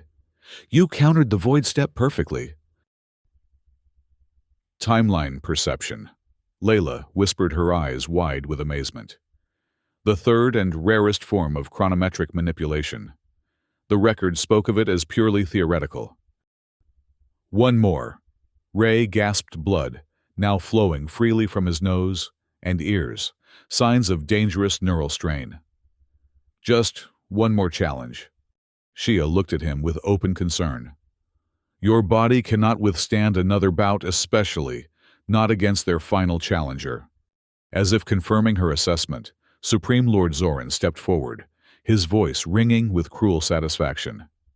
Clan Tech Maran offers its final challenger, Zoran himself, Supreme Lord and Master of the Chronite Flame.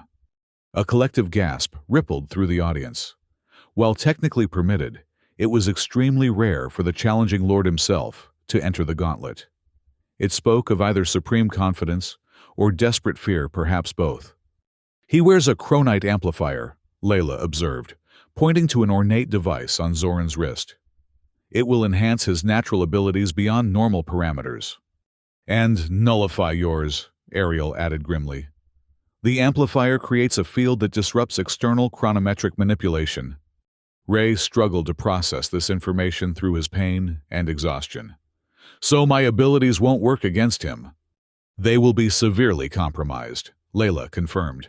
And in your current condition, she didn't need to finish the thought. They all knew Ray was operating on willpower alone at this point.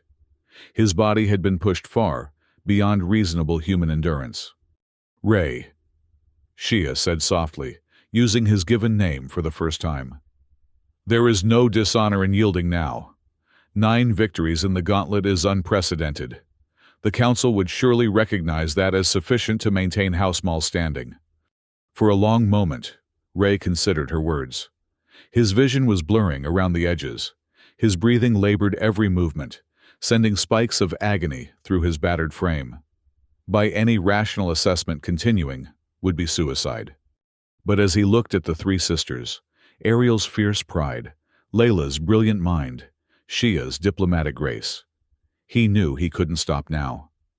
These women, thrust into his life by the strangest of circumstances, had become something more than wards, or even friends. They were his responsibility, his purpose, perhaps even his destiny. Help me up, he said simply. Ariel's expression hardened, but she nodded in understanding. Together with Layla, she helped Ray to his feet, steadying him as he swayed dangerously. If you must do this, Layla said urgently, then remember, the chronite amplifier has limitations. It projects a field approximately 3 meters in radius. Beyond that distance, your abilities may still function. And Zoran favors his right side, Ariel added. An old injury never properly healed. If you can target his left, you may find an advantage. Shia placed a hand on Ray's arm, her touch conveying both concern and support. The prophecy speaks of sacrifice and triumph intertwined. Whatever happens, know that House Maul recognizes your courage. Ray nodded, gathering the last reserves of his strength. With painful slowness, he made his way to the fire circle one final time. The 10th challenge is presented. Elder Sex Mora announced, his tone revealing nothing of his thoughts on this unprecedented situation. Does the guardian of House Maul accept? Every instinct for self-preservation screamed at Ray to yield, to acknowledge the impossibility of victory against a fresh opponent, while he himself was barely standing. Yet something deeper than instinct, something connected to the silver pattern on his palm, and the 3 women watching from beyond the flames, compelled him forward. I stand for my house, he declared, his voice stronger than seemed possible given his condition. Supreme Lord Zoran entered the circle, his massive frame moving with predatory grace. The chronite amplifier on his wrist pulsed with an eerie blue light, creating a visible distortion in the air around him. Your persistence is admirable, human, Zoran said, breaking protocol by addressing Ray directly. But ultimately futile. House Maul ends today. Ray didn't waste energy responding to the taunt. He needed every ounce of concentration just to remain standing as Elder Sex Mora signaled the beginning of the final bout. Zoran attacked immediately, moving with surprising speed for his size. Ray attempted to activate his chronometric field, but felt only a feeble flicker of response, instantly suppressed by the amplifier's influence. The first blow caught him squarely in the chest, sending him sprawling across the arena floor. Ray rolled desperately, barely avoiding a follow-up attack that would have ended the bout instantly. He scrambled to his feet, his movements clumsy with exhaustion and pain. "Pathetic," Zoran sneered, pressing his advantage with a relentless series of strikes.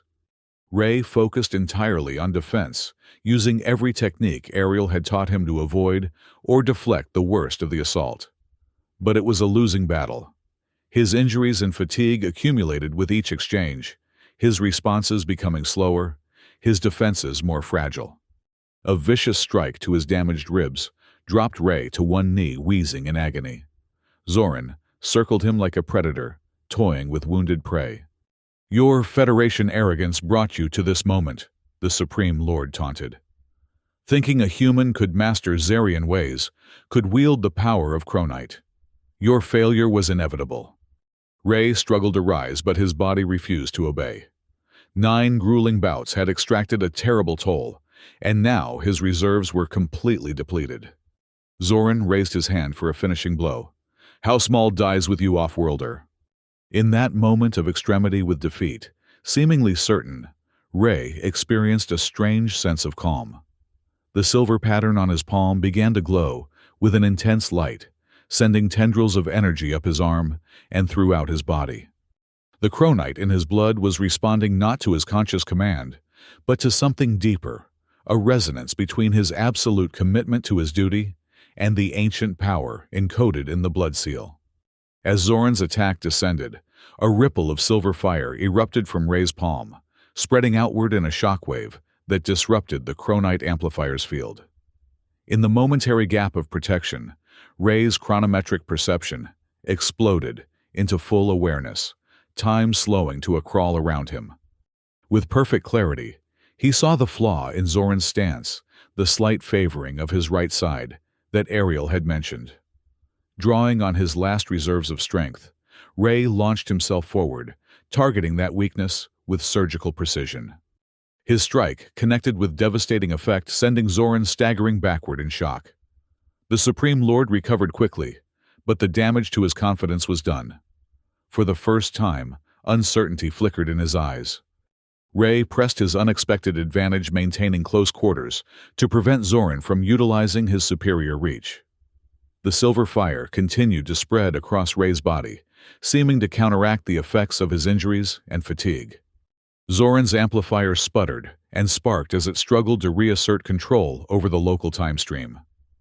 The Supreme Lord's expression shifted from confidence to confusion, then to the beginnings of fear, as he realized the technological advantage he had counted on was failing. Ray felt a strange sensation, as if he were drawing energy directly from the fire circle itself, the silver-blue flames resonating with the pattern on his palm. With each passing second, his movements became more fluid, his perception more acute, while Zoran appeared increasingly disoriented by the fluctuating chronometric fields. A series of precisely targeted strikes drove the Supreme Lord steadily backward toward the edge of the circle. Zoran attempted to counter with a desperate lunge, but Ray, seeing the move before it began through his enhanced perception, sidestepped effortlessly and delivered a devastating combination that sent the Zarian reeling. With a final decisive blow, Ray struck the Chronite amplifier itself, shattering the device in a shower of blue sparks. Zoran cried out in shock as feedback from the damaged technology surged through his nervous system, temporarily paralyzing him. Seizing the opportunity, Ray summoned the last of his strength for a finishing strike, a perfect execution of a traditional Zarian combat move that Ariel had drilled into him during their training. The blow connected with textbook precision, striking a neural cluster that instantly rendered Zoran unconscious. The Supreme Lord of Clan Tech Maran collapsed to the arena floor, defeated. For a moment, absolute silence reigned in the amphitheater. Then, starting as a whisper and building to a thunderous roar, the audience erupted in a chaos of voices, shock, disbelief, and grudging admiration mingling in a cacophony that echoed off the ancient stone walls. Ray stood unsteadily over his fallen opponent, the silver fire gradually fading from his body as his chronometric perception returned to normal. The full weight of his injuries and exhaustion crashed back upon him, nearly driving him to his knees. But pride, and a stubborn determination to complete the ritual, properly kept him upright as he turned to face the council platform. Elder Sexmora rose, raising his ceremonial staff for silence. The audience gradually quieted, all eyes fixed on the elder as he prepared to render judgment. "The Gauntlet of 10 is complete," Sexmora announced, his amplified voice carrying to every corner of the amphitheater. "Raymond Sanders, guardian of House Mall, has prevailed in all 10 challenges. By the ancient laws and traditions of Zarian 9, the dispute is resolved in favor of House Mall. All claims made by Clan Tech Moran are hereby dismissed, and their right of challenge is suspended for 1 full cycle of the moons." A cheer erupted from the supporters of House Mall and other houses allied against Clan Tech Moran. Even those who had no particular stake in the outcome seemed impressed by the unprecedented spectacle they had witnessed. Ray barely registered the judgment or the subsequent roar of the crowd. With the formal ritual complete, his body finally surrendered to its injuries. The world tilted sideways as he collapsed onto the arena floor. The last thing he saw before consciousness fled was Ariel, Layla, and Shia rushing to his side, their faces etched with concern and something that might have been pride. Then darkness claimed him. Ray drifted in and out of consciousness for what seemed like an eternity. Fragmented impressions filtered through his awareness, the sensation of being moved, urgent voices discussing medical procedures, the cool touch of hands applying treatments to his injuries. He caught glimpses of the sisters Ariel, standing guard with fierce vigilance, Layla monitoring complex equipment with focused intensity, Shia negotiating with a series of officials who came and went from his bedside. Time lost meaning as he floated in a haze of pain and healing. The silver pattern on his palm occasionally glowed with gentle radiance, seeming to accelerate his recovery during periods of intense discomfort. When he finally emerged into full consciousness, Ray found himself in an elaborate chamber that he didn't recognize. Sunlight filtered through crystalline windows, casting rainbow patterns across walls, inscribed with intricate Zarian script. The bed beneath him was impossibly comfortable, conforming perfectly to his healing body. "He's awake," came Shia's voice from nearby. Ray turned his head carefully to see all 3 sisters approaching his bedside. They were dressed in formal attire that suggested significant events had occurred during his convalescence. "How long?" he managed to ask, his voice rough from disuse. 17 days. Layla answered, checking his vital signs with a medical scanner. "Your injuries were extensive. Without the accelerated healing properties of the blood seal, recovery would have taken months." Ray attempted to sit up, wincing at the protest from his still tender ribs. Ariel moved to assist him, her touch surprisingly gentle. "Easy," she cautioned. "Your body has been through unprecedented stress. Even with chronometric healing, you need to move carefully." Once upright, Ray took stock of his surroundings more carefully. "Where are we? This isn't the Federation outpost." "The ancestral home of House Mall," Shia explained. "We were transported here 3 days after the fire circle, once your condition stabilized enough for the journey. The Council of Elders ruled that all properties and privileges of House Mall be immediately restored following your victory," Layla added, "including this estate which had been placed under provisional governance during our father's difficulties." Ray absorbed this information slowly. "So we won, completely." "More than won," Ariel said, a hint of satisfaction in her voice. Clan Tech Moran has been formally censured for their assassination attempt prior to the ritual challenge. Zoran has been stripped of his title and exiled to the outer territories. "The political landscape has shifted significantly," Shia continued. "Houses and clans that previously aligned with Tech Moran have been scrambling to establish new alliances. Many have approached House Mall with offers of partnership or mutual defense pacts." "And the prophecy?" Ray asked, looking to Layla. "The gray star you mentioned?" A smile touched the scholar's lips. "Your manifestation during the final bout, the silver fire that disrupted Zoran's amplifier, matches the ancient descriptions precisely. The gray star shall arise when blood calls to blood, and the line of Maul shall be renewed through foreign fire. The Council has formally recognized the prophecy's fulfillment, Shia added, which carries significant political weight among the more traditional houses. Rey shook his head in wonder. All this from a drunken noble wagering his daughters for a drink. The universe works in strange patterns, Layla said thoughtfully. What seemed like disaster has become salvation. House Maul stands stronger now than it has in generations. And what happens now? Rey asked. To all of us, I mean. The three sisters exchanged glances before Shia answered. That depends largely on your wishes, Rey. The guardianship remains in effect, but its practical implementation is flexible. You could return to your Federation duties, Ariel suggested, though her tone suggested she found the idea unwelcome. We could maintain a formal relationship while managing House Maul's affairs independently. Or you could remain here. Layla offered a hint of something more personal in her voice. Continue exploring your chronometric abilities, help guide House Maul through the political complexities ahead. Rey considered these options carefully. His old life, the solitary engineer seeking escape from human connections, seemed distant now, like a chapter long closed.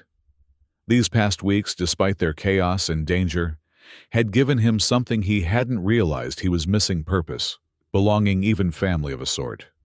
I think, he said slowly, that I'd like to stay. At least for now. There's still a lot I need to learn about Zarian culture politics. Everything. The relief on their faces was evident, though each sister expressed it differently. Ariel, with a curt nod of approval. Shia, with a diplomatic smile. Layla, with a warmth that suggested possibilities beyond mere alliance. Then we shall begin your proper education immediately, Shia declared. Starting with the naming ceremony next week, where you'll be formally presented to all allied houses as Guardian of Maul. There's also the matter of your chronometric training, Layla added eagerly. The manifestations you displayed during the fire circle suggest potential far beyond what any off-worlder has achieved before. And security protocols to establish, Ariel interjected. While Zoran has been neutralized, other threats may emerge as House Maul regains prominence. Rey laughed, despite the lingering pain in his ribs. One thing at a time. I'm still getting used to being technically nobility on an alien world. Layla's expression grew serious. There is one more matter of immediate importance. The blood seal has evolved during your recovery. The pattern has stabilized in a formation not seen for generations. Rey looked down at his palm, where the silver design had indeed changed, becoming more elaborate and somehow more harmonious. What does it mean? In ancient times, Layla explained, such a pattern indicated not merely guardianship, but the potential for true bloodline integration. A genetic compatibility that could produce viable offspring between species. Rey's eyebrows shot up. Are you saying? She's saying you could potentially father half-human, half-Zarian children, Ariel stated bluntly, which has significant implications for succession and alliance. The political advantages would be considerable, Shia noted. A biological link between House Maul and the Federation would create unprecedented opportunities for both our peoples. Rey looked between the three sisters, suddenly understanding the unspoken question beneath their explanations. And this would involve one of you, I'm assuming. Another of those silent communications passed between them before Layla spoke. Traditionally, it would be the scholar sister who would form such a bond as keeper of the bloodline's knowledge. But of course, nothing about our situation has been traditional. This isn't a decision that needs to be made today, Shia assured him quickly. Or even this year. The blood seal merely indicates possibility, not requirement. Rey nodded slowly, his mind reeling with implications. From solitary engineer to alien guardian to potential father of a hybrid bloodline, his life had certainly taken unexpected turns. Let's focus on my recovery and the immediate political situation first, he suggested diplomatically. The rest, we'll figure out as we go. A wise approach, Ariel approved.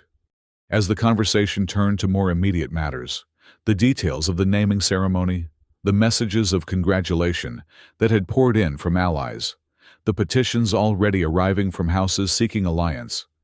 Ray found himself observing the three sisters with new awareness. Ariel, fierce and protective, whose initial skepticism had gradually given way to respect and loyalty. Shia, graceful and perceptive, whose diplomatic skills had already begun reshaping House Maul's position in Zarian politics. And Layla, brilliant and passionate, whose eyes met his, with a warmth that suggested she at least had already considered the possibilities of that biological link between their peoples. From the depths of crisis had emerged something unexpected, not just survival or victory, but the foundations of a new beginning for himself and for House Maul. The path ahead would undoubtedly hold challenges, but Ray faced them now, not as an isolated individual, but as part of something larger. He had come to Zarian 9 seeking escape. Instead, he had found purpose, connection, and perhaps even a destiny written in the stars long before his arrival. The silver pattern on his palm seemed to pulse gently in response to his thoughts, as if acknowledging the strange and wondrous journey that had brought him to this moment, and the even more remarkable future that might lie ahead. 4 years later, Ray stood on the observation platform of House Maul's ancestral estate, watching the approach of the Federation diplomatic shuttle. The massive vessel descended through Zarian 9's atmosphere with deliberate grace, its hull gleaming in the purple-tinged light of the setting sun. "Nervous?" asked a melodic voice behind him. Ray turned to see Layla approaching their daughter, Alara, cradled in her arms. At 2 years old, the child was a perfect blend of human and Zarian features. Silver-tinged skin, a shade lighter than her mother's dark hair, unlike any Zarian, and eyes that shifted between earth blue and Zarian violet depending on the light. "A little," Ray admitted, reaching out to touch his daughter's cheek. This delegation represents the first formal diplomatic mission between the Federation and the Zarian High Council. A lot is riding on its success. "They couldn't have chosen a better intermediary," Layla assured him, leaning against his side. "The guardian of House Maul, bearer of the Grey Star prophecy, father of the first confirmed human Zarian child. Your unique position makes you ideal for bridging our worlds." Ray smiled, still occasionally amazed by the trajectory his life had taken. From the moment in that bar 4 years ago, when a drunken noble had wagered his daughters for a drink, each step, however chaotic or dangerous, had led to this remarkable present. House Maul had flourished under their joint leadership.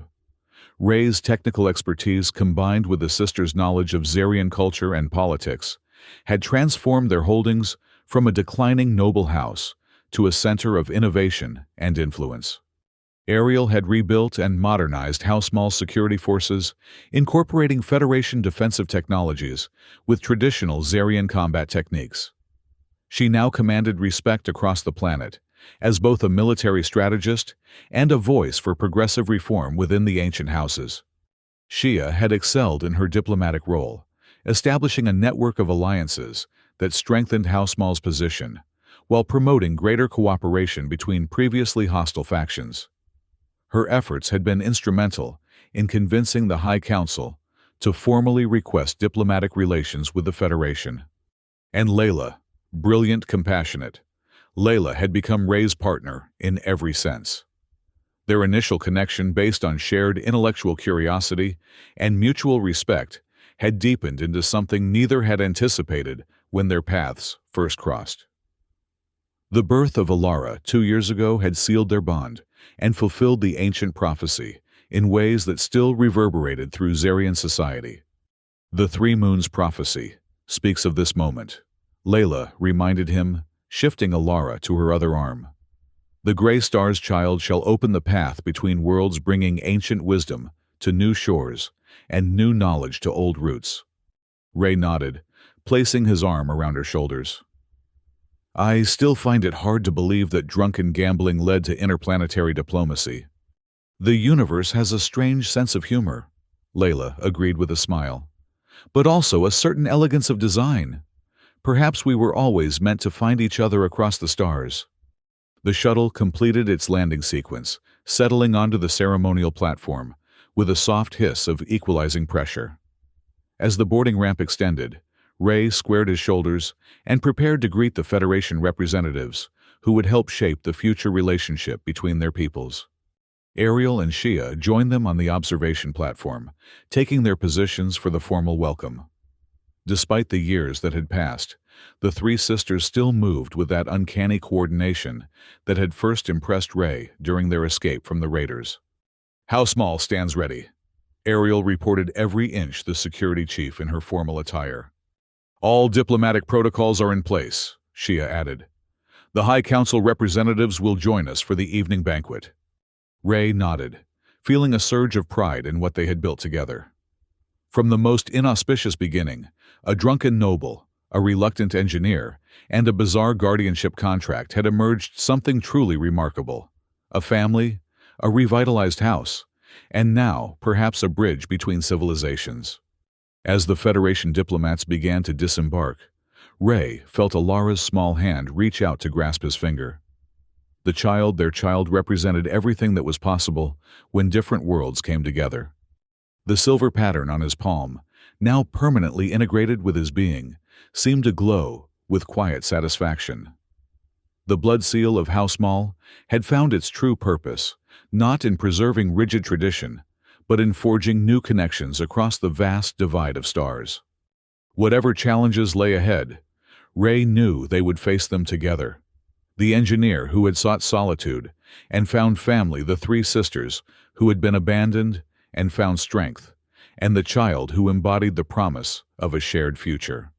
On the red sands of Zarian 9, under the light of 3 moons and distant stars, a new chapter was beginning, not just for House Maul or for Ray Sanders, but for 2 civilizations taking their first steps toward a shared destiny.